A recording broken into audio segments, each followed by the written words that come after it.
you picked which White Claw you wanted to be. You're not doing blue raspberry, okay? I just wanna have fun. Come and pick me up, meet me at the spot. Hey guys, how's it going? Welcome back to another episode of Full Figured. What's going on, you guys? Welcome back. We can't believe that you guys are back for a third episode. That's super exciting for us.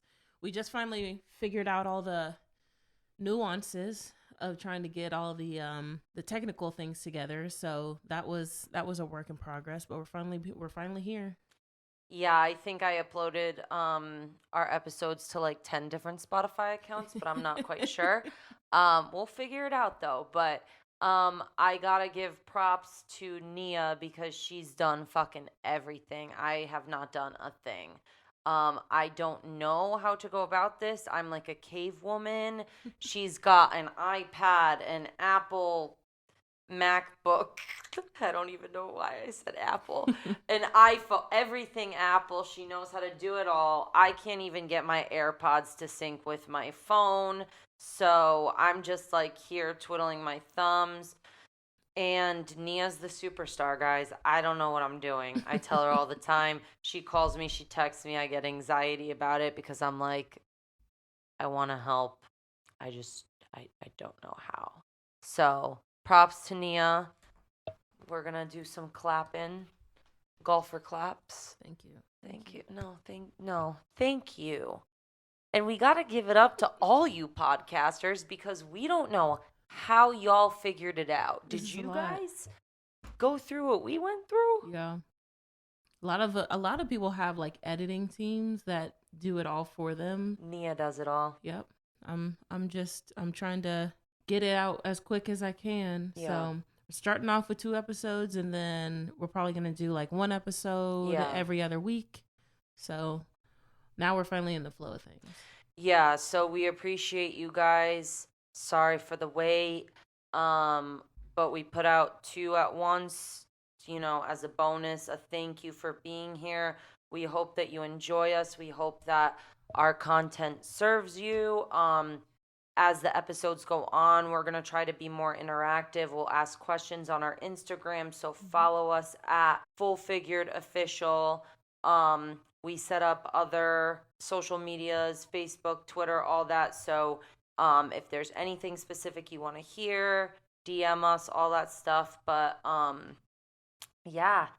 we want you to get to know us better. We want to get to know you better. Mm-hmm. We'll probably try to have some guests on the show soon and do our damn thing. That's what's up. So, Nia, how are you? How are you doing? I know this process was a lot. So how's your heart?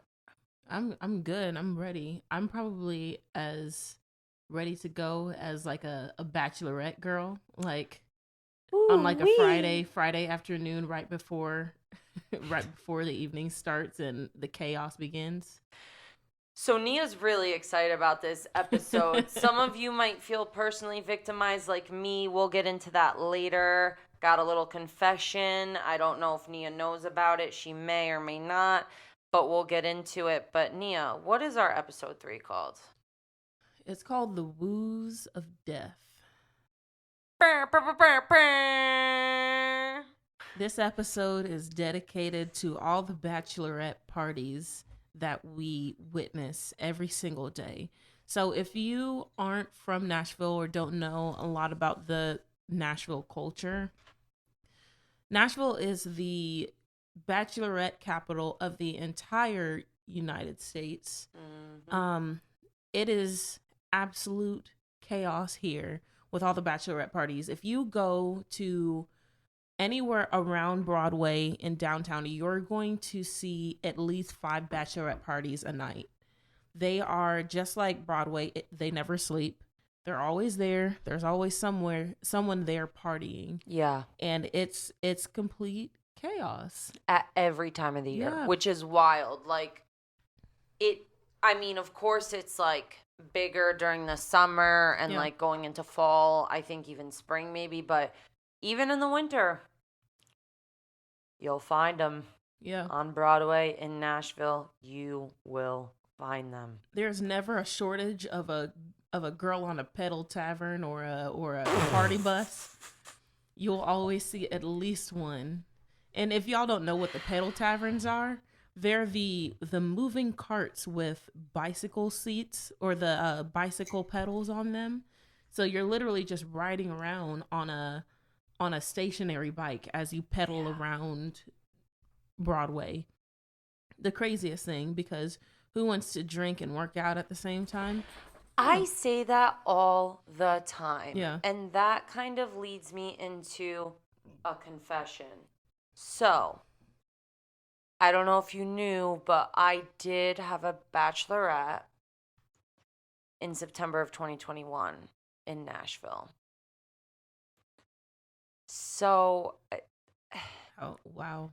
I have my hesitations about this episode. I am excited to, see it from both sides. Hello from the other side. You're part of the problem. I is am what part you're of the telling me. problem. Okay, I get it. So today I felt like I wanted to go full, bachelorette. I'm wearing one outfit that I wore at my bachelorette brunch, to be exact. Wow.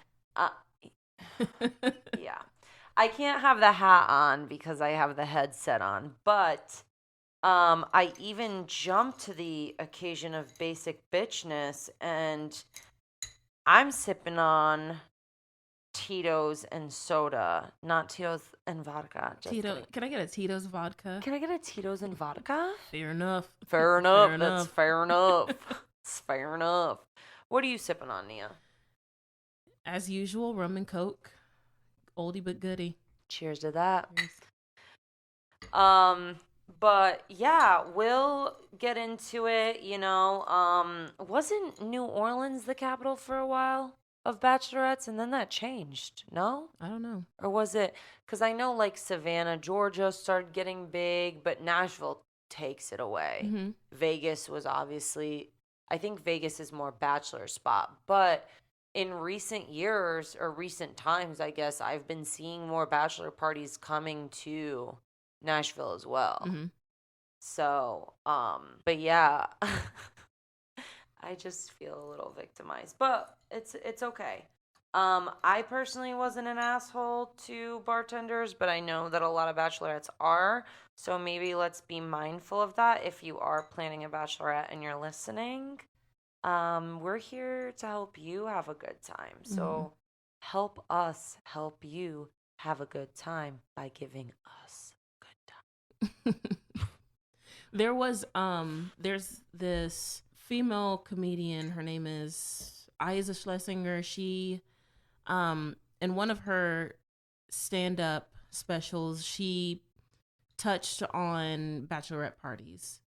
She was talking about how within every group of bachelorette parties, there's always the same person in every group. So there's the one that creates like the itinerary. She's the one that's putting together all the reservations. Yep. This is where we're going to go. Usually the This maid is of the honor. schedule. Yep. She's putting everything together. There is, of course, the bride, and then there's like the actual party group that Right. comes, and you got to babysit them the entire Yup. time. And we laugh at that, but it's crazy when you actually witness it. It is, and you can pick them out Mm-hmm. immediately. Of course. Like immediately. There's always like a pregnant one too. Have you noticed that there's always a pregnant one, and she's just like, you can she's barely showing, Mm-hmm. and she's like so nice, and I'm like, why? Because if I was pregnant out here doing with these people, like with your group who's acting crazy, I'd be a bitch. Mm-hmm. Straight up. Why'd you invite me? But hey. But I relate to that. There were like two girls in my group who were like doing the reservations, doing the decorating, like on top of it. And then there were girls who were just shit-faced at all times. Mm-hmm. And I loved both parties. I loved both of them. I love the shit-faced ones. I love the organized ones. Right. And to leave the organized ones alone. Like, you're worried they're not having fun. But in their mind, by being organized like that, that is their fun. So you just got to let them rip. Right. And what's also funny is that, you know, we, as I said, we get our fair share of bachelorette parties at our bar, which is, once again, a craft cocktail bar. And you always know when they're coming in because you can hear them from a mile away. Woo! It's the woo, and it's like a battle cry, and and they're all in like harmonies, and it's cry. The woo, and you just like hear, and you're like, oh gosh, do we have enough high noons stocked up? No, I gotta run. I gotta run out back. I Please. have about approximately a minute and a half to get these high noons. Please grab a deli of limes. Please get those limes. Get the Tito's. Run to the back and get the Tito's. And it's like, go brew espresso right now. Yeah. Brew that espresso. We have to do whatever we can for this $2 tip. Whatever we can. Oh, and we want to split. Oh, we want to split it all. But she's paying for her, and then she's paying for her, and then she's paying for herself. And then the pregnant one wants a mocktail, but she's going to pay for the bride, but the bride wants to put her car. It's a whole fucking thing. I just imagine the scene from Braveheart when they're all running down that fucking hill doing a battle cry. That's what it is. They're with the all bachelorettes. Wearing matching pink shirts instead of kilts and a bunch of neon colored wigs. But their hair is still in braids. Yeah. Yeah. Just like the two front pieces. So there's a little... One's in fucking stripes, the other one's in giraffe print, cow print. But that's the thing with the girl who's organizing and putting all the itineraries together. She's also one letting you know what you're going to be wearing and at what time. Yes. When we get there Thursday night, all of us are going to be wearing cow print. Yep. I'll send you my Amazon storefront. You get this item and make sure you're not matching Mindy. Okay, so once we do that, Friday morning, we're going to the vineyard. All of us are wearing floral. Chelsea, don't wear that Chelsea, peach dress. don't fucking do it, Chelsea. Don't fucking do it. I know you had that dress that you wanted to wear to formal. God damn it, Chelsea. We're not doing that, Chelsea. And then in the evening, we're all wearing different colors of neon. Everyone has your color, okay? You picked which White Claw you wanted to be. You're not doing blue raspberry, okay? You will not be blue raspberry. That is my color. Do they even have or whatever flavor it is? Blue raspberry. You picked your White Claw, stick to it. I don't care if you don't like grapefruit. You called that color. You will drink and wear it. Wear it. But then they make all these plans, and they'll never get to those morning plans because they got sloshed the evening before. Sloshed, dude. Yeah. There's no way. Dude, one of my bridesmaids got fucking roofied on Broadway. And the next day, she couldn't even attend my green tractor ride through, it's not funny, through town. I feel awful. I felt awful for her. Yeah, that's crazy. She made it out for dinner. She was a trooper, but she the whole time, are you mad at me? No, I'm not, but I'm mad for you. And I'm sad for you. So be careful out there. Yeah. Have your girls back. Watch their drinks. If a dude shows up in a Spider-Man t-shirt buying your girl drinks, don't fucking trust him. Ooh. And that's the tea. That's crazy. You're starting to hear more stories about like people getting roofied, and I just think that is absolutely crazy that people are going through these extremes to, take girls home and all that. Yeah, and I mean, it's wild to me that, like, you see these videos and you're like, this will never happen to me. Mm-hmm. But it for real happens to everybody. So, us coming out as the responsible bartenders now, putting that hat on, be careful, watch your drinks. Mm-hmm. Don't trust any stranger to watch your drink. Like the other day, a girl was at the bar and she was a little bit on the obnoxious side. She was sloshed. She was like, watch this drink for me. And legally, you're not supposed to say yes.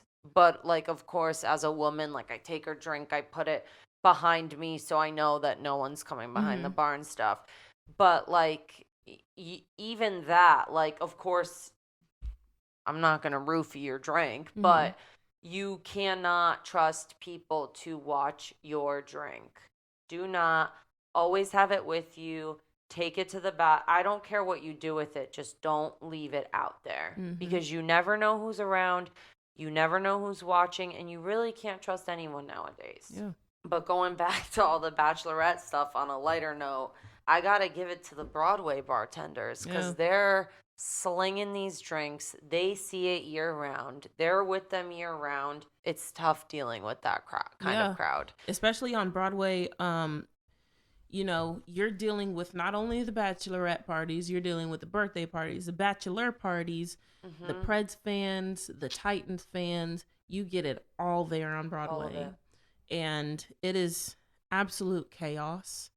That's why I rarely ever go down there just because it gets so crazy. Yeah.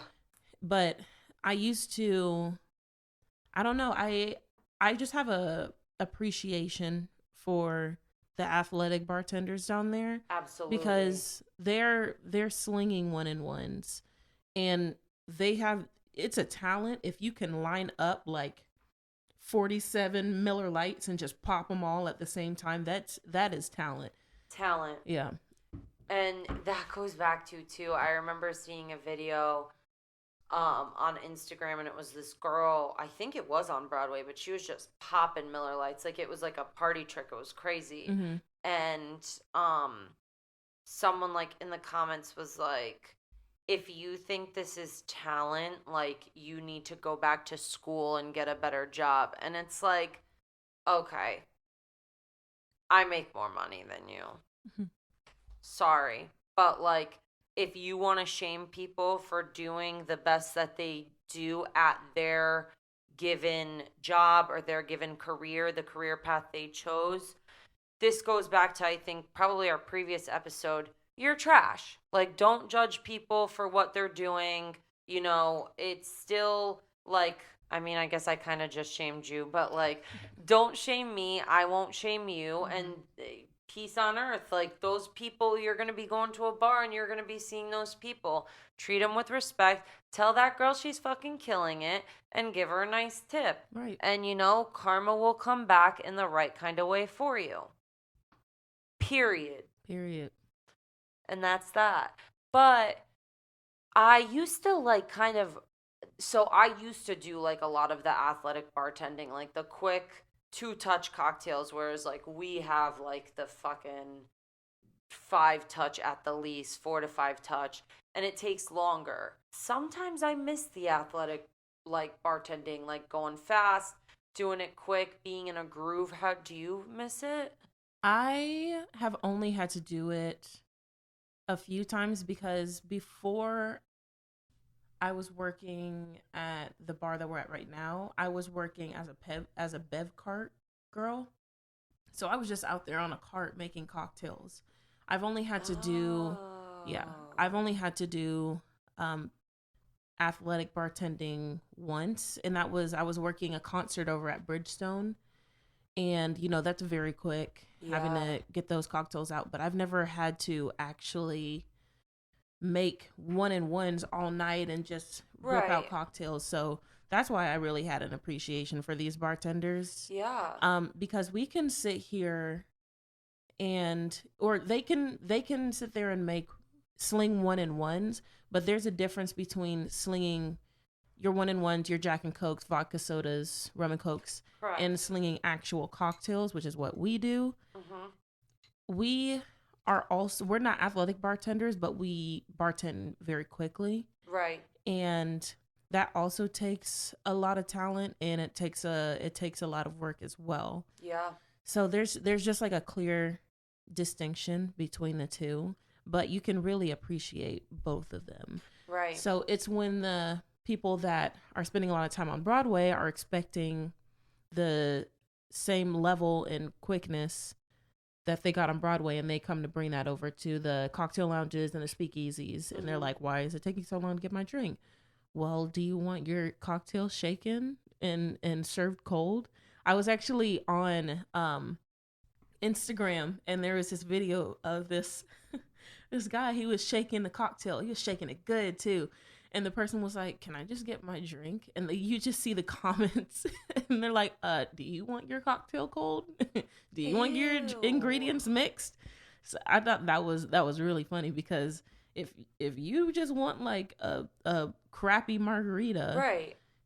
I mean, there's bars out there that do, tequila and sour mix. That's ignorant. Mm-hmm. Like, you clearly have not been in the industry to know like what it takes, that it's taking so long. Like, if you go and you look at a menu and it has like, when you look at our menu, it has 6 different ingredients on there. You think that they just make themselves in the tin? Like, no, we pour them in. Guys, they don't magically appear. When you say the words, they don't magically appear. So let's get that straight, and let's be respectful, because it is an art, and it is creative, and it's beautiful. And if you want a beautiful cocktail, you're going to have to wait. I actually had a girl that came in. She wanted a tequila she wanted either a tequila soda or a tequila on the rocks. And she asked me, can you put like sour mix in it? And I was like, oh, well, we don't do sour mix. We do like fresh lemon and lime. Do you love heartburn? She wanted like fresh. I was like, we have fresh lemon and lime juice. I can do that and like make. She was like, no, I just wanted that like concentrated lime mixture. So fake shit that gives you heartburn. Got it. And I was like, oh, well, I have like a lime syrup we make in-house. That's what I throw on like every single syrup or something. I'm like, oh yeah, we make a demerara syrup in-house. We make this. Oh, that's strawberry puree. Yeah, that's an in-house strawberry puree. It's just like on everything. I mean, yeah, it takes a lot of talent to boil down strawberries for 30 minutes and make a syrup in-house. People just love those buzzwords, like the farm fresh eggs when you go to brunch. Yes, cage free. We love a cage free chicken. And this toast is gluten free and I watched it rise this morning. It rose. I actually made the wheat in my backyard, and yes. I bring it in every shift. Wow. To me, it's the equivalent. People just love those buzzwords. Oh, yeah. When you tell them, like, I remember, so, like, with our espresso martinis, we have, like, vanilla syrup, and I like to incorporate that in because it gives it a little bit of pop. And people are like, oh, my gosh, this isn't, like, Broadway's espresso martinis. Yeah, I'm aware. I made the vanilla today. In-house. Just for you to get that little pop for your espresso martini. Can we have a quick discussion? Because I know I hate it, but I can't really explain why. Why do we hate making espresso martinis so much? This is like a lifelong debate, I feel like. And every bartender agrees. Yes. Like, there's memes about it everywhere. Mm-hmm. But why do we hate it so much? I don't know. There's just some stigma around making. Yes. First of all, you came into the bar and assumed that we have espresso to make espresso martinis. That's the first thing. Second. That's where you fucked up. Second, now I'm saying, yes, I can make it. I have to go out of my way to go over to the fridge, find Kahlua, find the espresso for it, and bring it over to the side of the bar. And now, this was before we actually had it inside of the well. Oh. So I'm having to, make this espresso martini, and then there's a chance of it, if the ingredients aren't measured correctly, sometimes it doesn't come out with that layer of foam on top. Yes. That's where that's where it gets all fucked up. And if it's inconsistent, or if it's like inconsistent, it doesn't have that layer of foam on top. It's too sweet. It's like making a mojito. You know, it's different depending on who you get it from. So I don't like making them. There's a piece of me that I lose every single time that a piece of my soul flies away. It dissipates every time I make an espresso martini. So if I'm making, 20 espresso martinis in a night, there's nothing left of me. I'm a vessel. It's there's like there's nothing left. It's like every time I make one espresso martini, one day off my lifespan goes. So I'm at like 3 years off of my total lifespan. So if you see me in the streets limping, just know that I've made way too many espresso martinis the day before, and that my soul and lifeline is leaving the body. And it's so funny because my girlfriends, like back home, they love espresso martinis with a little bit of Baileys. So then you have to take that extra step. I have to hike it all the way back over to the fridge. A journey. Go to the absolute back of the fridge just to find the bottle of Baileys that I broke open like 4 months ago. So that's another thing. Yeah. If you want it creamy, there's steps to this. It's not even a piece anymore. It's a chunk that you've taken out of my soul. Yeah. I'm hearing body but not spirit. And now that like we are in the thick of it, do you remember that one time we were actually, I think, coming off of our photo shoot, and then we went to somewhere, and then we went somewhere else, and I was like, hey, I hate to say this to you right now before we walk into this restaurant bar, but I need an espresso martini. Like, I am craving it. I am feeling it. I know this guy that's bartending is going to do a really good job, but I felt guilty. Yeah. Like, I felt that I needed to go to church the next day and go to confession about it. Guilt. But you had the guilt. A lot of people come in and don't have the guilt. They just come in, and it'll be those people that are like, they come in and you're like, hey, how you, as a bartender, you're like, hey, how you doing? Can I get an espresso martini? I'm fine. How are you? At least say hello. Oh, that's good. At least say hi first. Please, for fuck's sake, say hello. I hate that. I'm not even going to. We'll go into that. I mean, we could get into it right now. If I fucking say hi to you, how are you? Say it back. Say good. Say something. Say bad. I'll ask you if you're okay.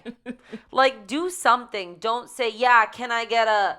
Because then, like, there's a bartender we work with who's like, I asked how you were. Yeah.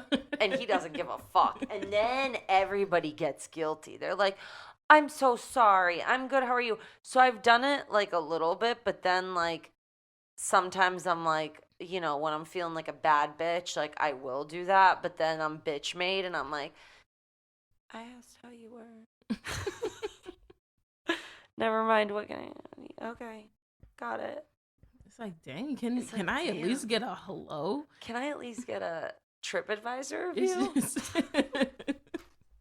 So that's why I don't like making espresso martinis. Period. Because it comes with a certain demographic of people that... True. It's the equivalent of trying to say good morning to a person that hasn't had Starbucks yet. Yes. That's the equivalent. Yeah. I can relate. Yeah, it's a lot, guys. I mean, order them. That's fine. We will make them. That's our job. It's fine. It's just there are layers to it. There's pieces of us that do die inside. Just, say hello. How are you back? Okay. Right. That's the moral of the story.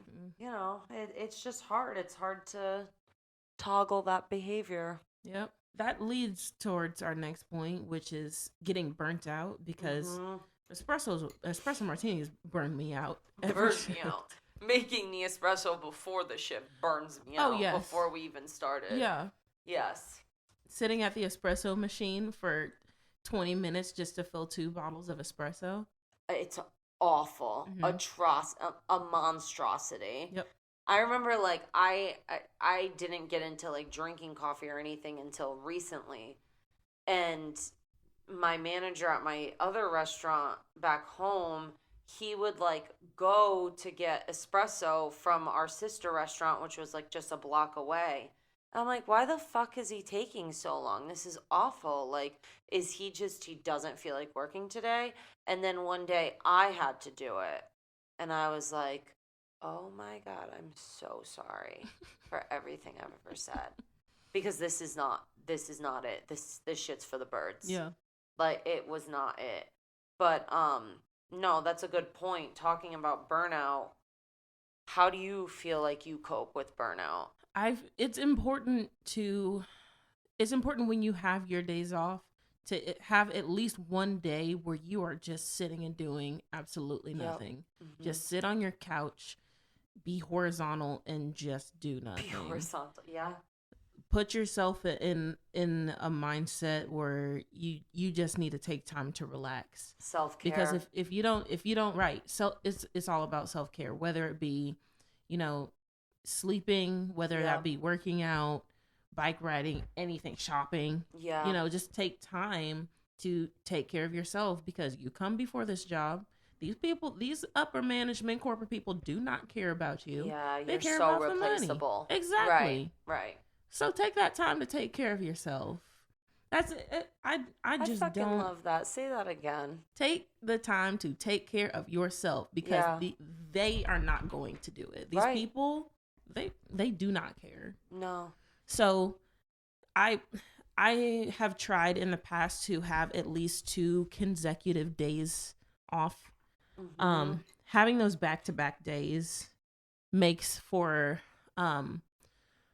it lessens the chance, personally for me, to get burned out.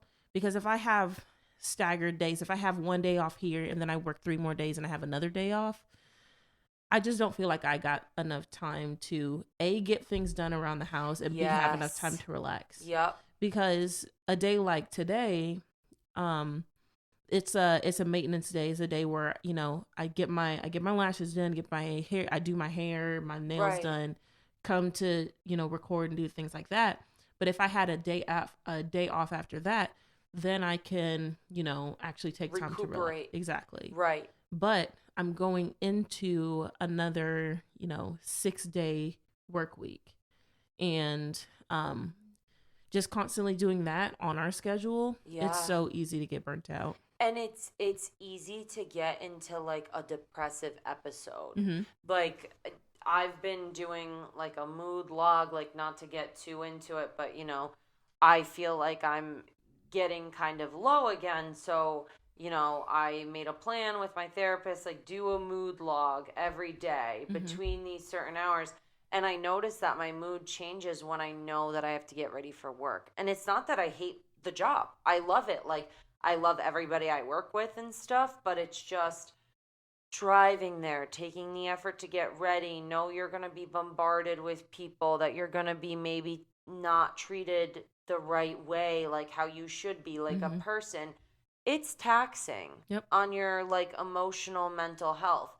And, I love to go out and have fun, but there are some days during my off days where I have to learn to say no to people. Like, I want to go out with you, for example, all the time and like drink and have fun. But then I'm like, oh my gosh, like, then I have to get up and do it all over again tomorrow or whatever. And it's like, I'm trying to conserve as much energy as possible. It gets harder, like, the older you get, like, to get that motivation, conserve energy, try to be healthy, try to do anything. And like, I'm still trying to find that balance between work and play, because I feel like I haven't been playing as much as I should. And I feel like that might be an issue for a lot of people too. Like, some people at both sides of the spectrum, like, some people on their days off go out and party and are like, yes, this is freedom.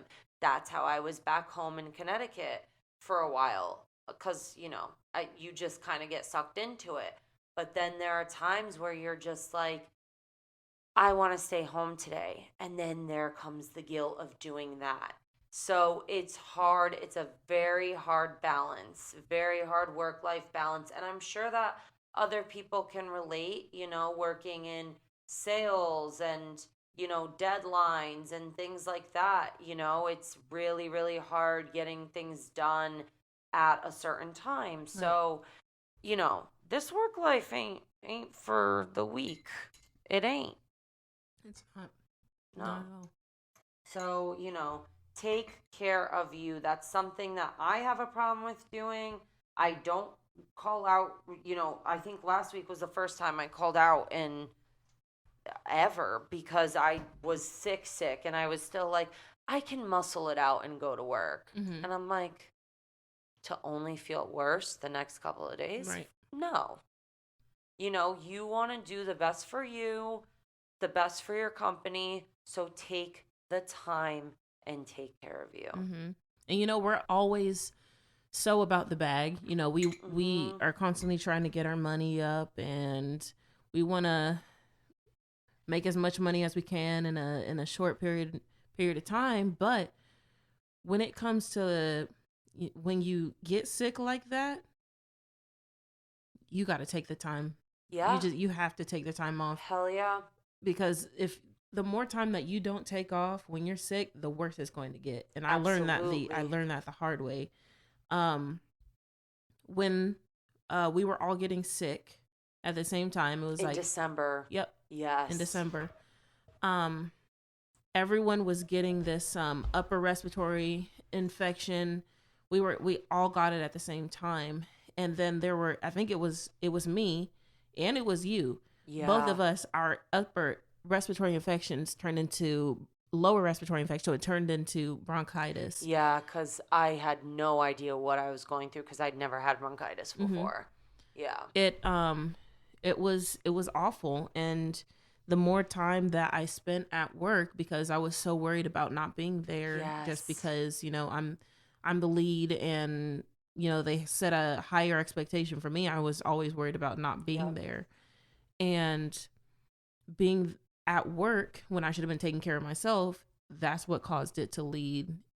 That's what caused it to become bronchitis. And we were sick for months, mm-hmm. like afterwards too.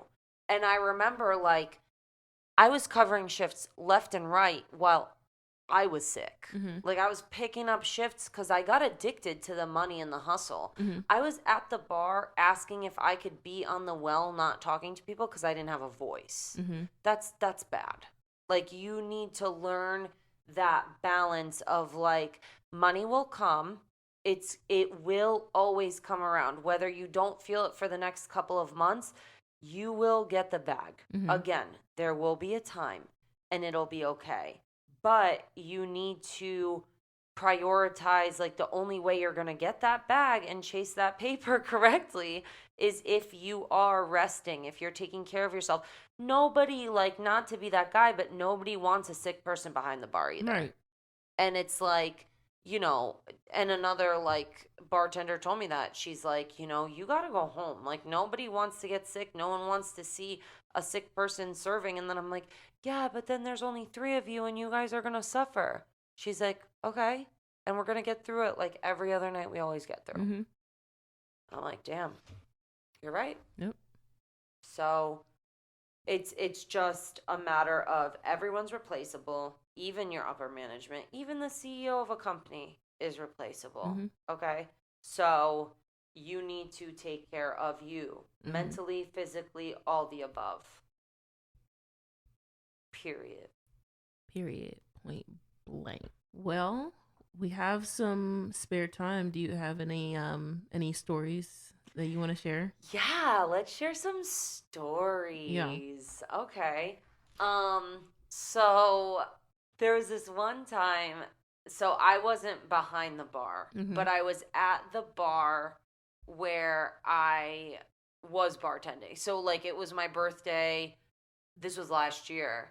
And my friends and I went to the bar that I work at. And one of my bartenders, love her to death. I don't know if I could shout her out. Maybe I'll message her because I am very fond of this person. She has helped me through very hard times. And I just relate to her in so many ways. But she is the sweetest angel. She would not kill a fly, but she's fiery. Mhm. Like if you fuck with her, she will just like another person, like a different person. And you know those are the people that you don't want to mess with. Like the really nice people that never like blow their composure or whatever. Mhm. Those are the people you got to watch out for. So one time I was there, whatever, and this dude was just being straight disrespectful to her. You know, he bought a bunch of drinks and she's like, okay, did you want to open your tab or close? He's like, my card's over there. She's like, I'll look for it, but I swear to you, we give the cards right back. Like, there's no way we have your card. Mhm. He was like, so he called her a bitch and he's like, bitch, you lost my card? And she's like, abso-fuck, like immediately she snapped. She was like, get the fuck out of my bar. She was like, don't ever talk to me like that. Like, you know, how dare you, all this stuff. She like was just like, and he's like, this is the worst service I ever got, all this stuff. And I'm like in this slutty red dress for my birthday, standing next to my friend who also, like years before me, worked at that same bar. And she worked with that bartender too. And we're both like in love with her, fond of her. We start screaming at this kid, pushing him out, like, we're just like, don't ever fucking talk to her like that again, like all this stuff, yada yada yada. I guess it's not funny because we were like buck wild and drunk, but like we just like it just goes to show like we stand for our bartenders. We don't want you to fuck, like don't fuck with each other. Like, so we were kicking him out, whatever. And he was like a big guy. Like he wasn't budging. He wasn't moving. It was like this whole thing. And then eventually like one of the bouncers caught wind, threw him out, like asked us if like what we were doing to cause this like, you know, whatever. But don't fuck with my friends or my bartenders. You know? That's it. Yeah. But that wasn't really a great story. Do you have one? No, that was a great one. Yeah. I fight for my girls. Girl, I'm telling you. No, there was one day, recently, not like crazy recent, but during the Christmas pop-up, there was this real petite girl. She was probably like 5'4", 5'5", really skinny. And she was plastered. Like she was bouncing all over the place, like twerking in the bar, just this little thing. And our bar is decorated with all sorts of like pictures all over the wall. It's made to look like the living room of this movie set. And there was a portrait that was on the wall. And oh my gosh, this girl, I forgot about this. And oh my god, it feels so long ago. Mind you, she's the size of like a pipe cleaner. So Not the she tried to take like this giant portrait off the wall and put it in her jacket and walk out of the room. Now sis, there is no way that we would not see you take that portrait and put it in your jacket. That thing is bigger than you. Yup. And so one of the bartenders went and chased her out and grabbed the portrait from her. I completely forgot about that. People were constantly just picking apart the Christmas pop-up, whether they were taking our little mugs, stealing everything. Yeah. Everything. Taking things from off the wall. I made a joke with the managers. I said, by the end of this pop-up, y'all won't have to break anything down. The entire thing will just be gone. Literally. I said, once I see someone stealing a pine tree, I'm just helping them carry it to the car. Yes, that was so funny. You were just like, I will personally walk out with them and help them. Just like, I give up. I just give up.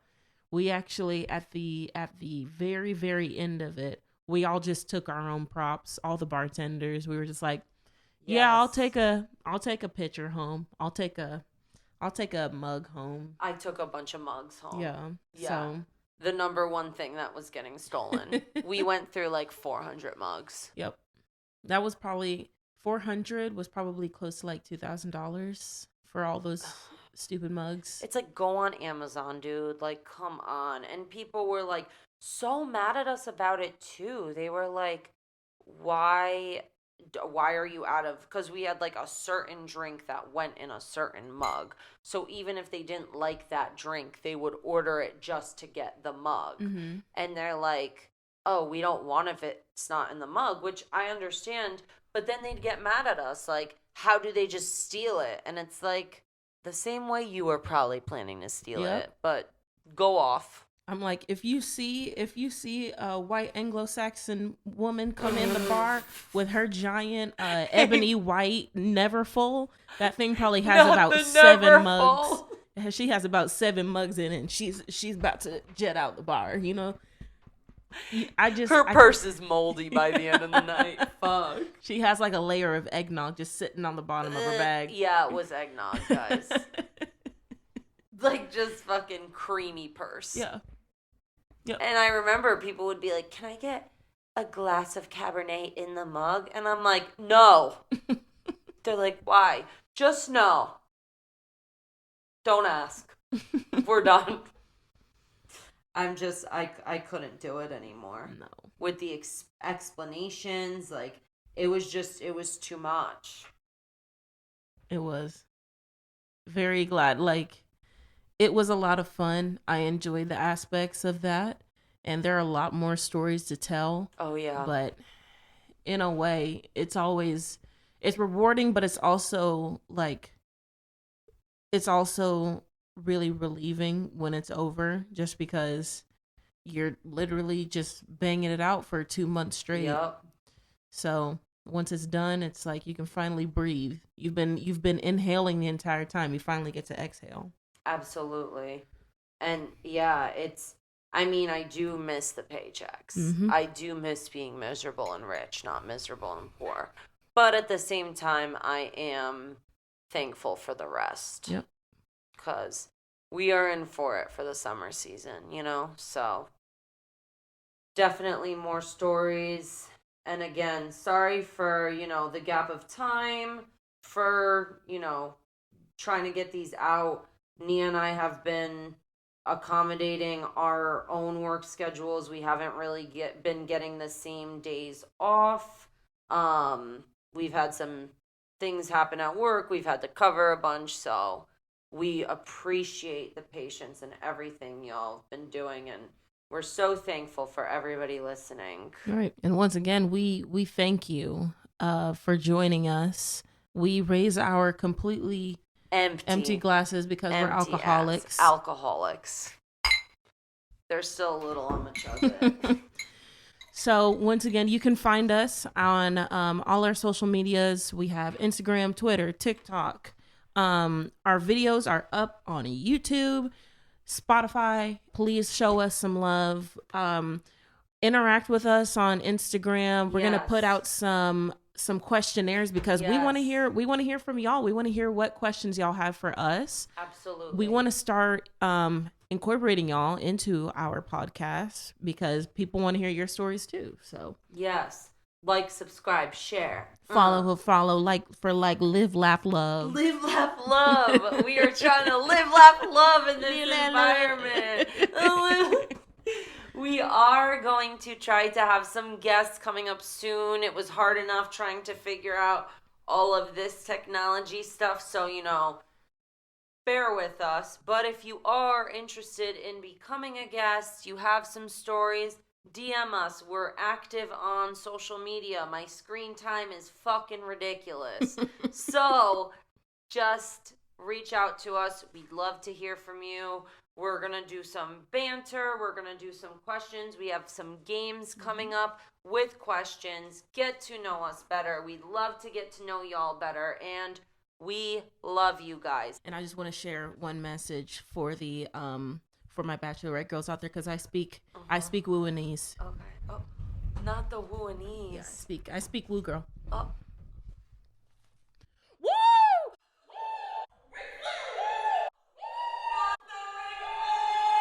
I just